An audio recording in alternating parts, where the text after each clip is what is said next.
Hey guys, welcome back to my channel. Now in the next few tutorials you may notice a slight difference. Now in this period of uncertainty, I don't have access to my normal recording or baking equipment because I'm also changing location. But don't worry, I've come up with a few back to basic recipes which involves no fancy equipment or ingredients. So I hope you enjoy these recipes, I hope you try them out, and most importantly, stay safe.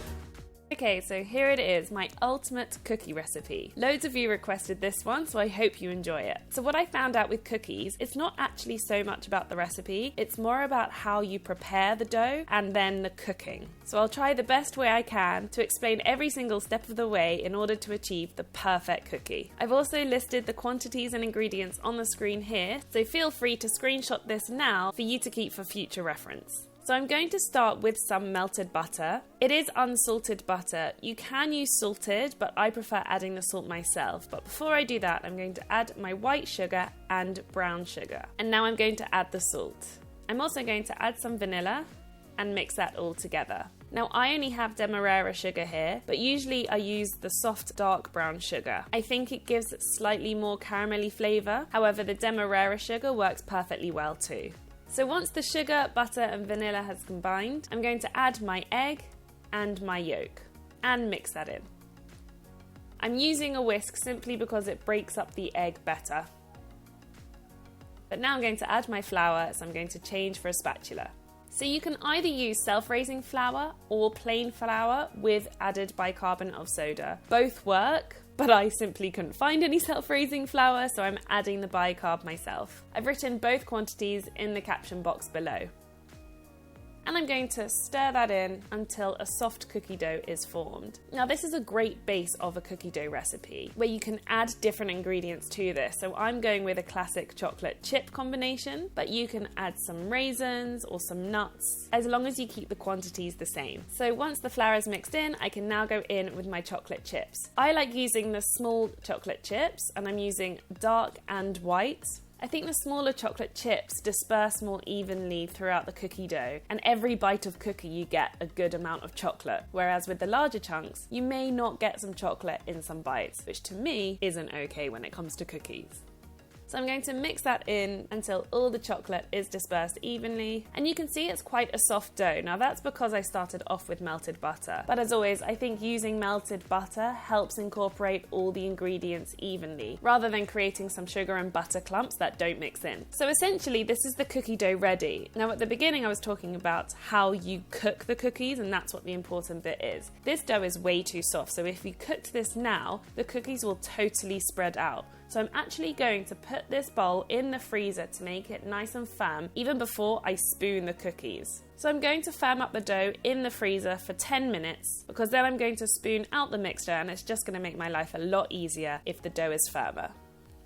So I've left it in the freezer for about 10 minutes and you can see how much thicker and firmer the dough is. So it's going to be a lot easier to spoon and shape. Now I would use an ice cream scoop. Reason being, you get a nice ball shape and every single one will be even size. But I don't have an ice cream scoop with me at the moment, so I'm going with a spoon and roughly estimate the size of each cookie. So I'm going to spoon some dough into my hand and create a rough ball shape. And then I'm transferring them onto a tray, but this isn't to cook the cookies because I'm going to freeze them again before I cook them, and I'll explain why. But what I want to do now is just roll the cookies into balls roughly the same size and prepare them for baking.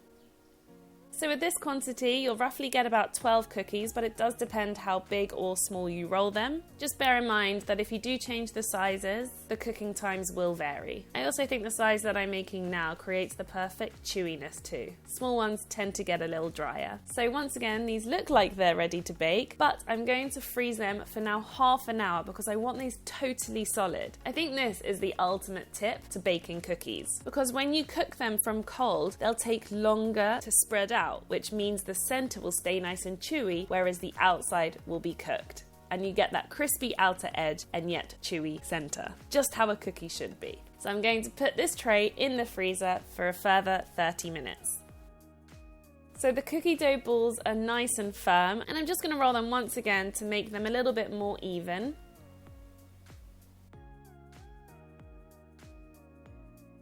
and now they're ready to bake. So I've preheated the oven at 180 degrees Celsius. Now you need to bear in mind that cookies spread in the oven. So as frustrating as it is, only fitting 5 on a tray, I promise you it's worth it. Because the last thing you want to happen is that all the cookies spread into each other. You want to keep a nice round shape.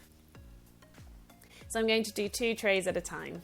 And these cookies are going to bake for 10 to 12 minutes until the outer edge of the cookie starts to brown, but the inside is still pale.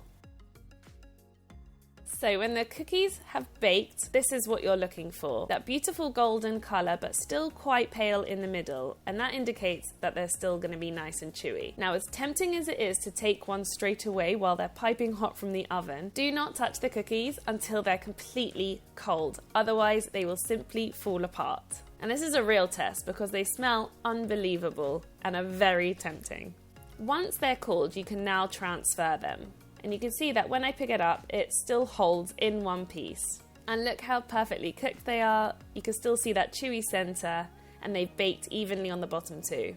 Now I think with cookies, they will never be perfect circles, but I honestly don't think that's a problem. As long as they're roughly the same size, they look extremely appetizing. And as always, I'm going to tempt you by breaking one in half, just so you can see how chewy and gooey the center is. Look at that, and you can see that the chocolate is dispersed evenly, and it's everything that you want from a cookie. So there you go, that is my ultimate cookie recipe. Try it out yourself. If you do, take a photo and tag me on Instagram at George's Cakes. I have a feeling that this is going to be your new favorite recipe to try. I hope you enjoyed this tutorial and see you soon with more videos on the way.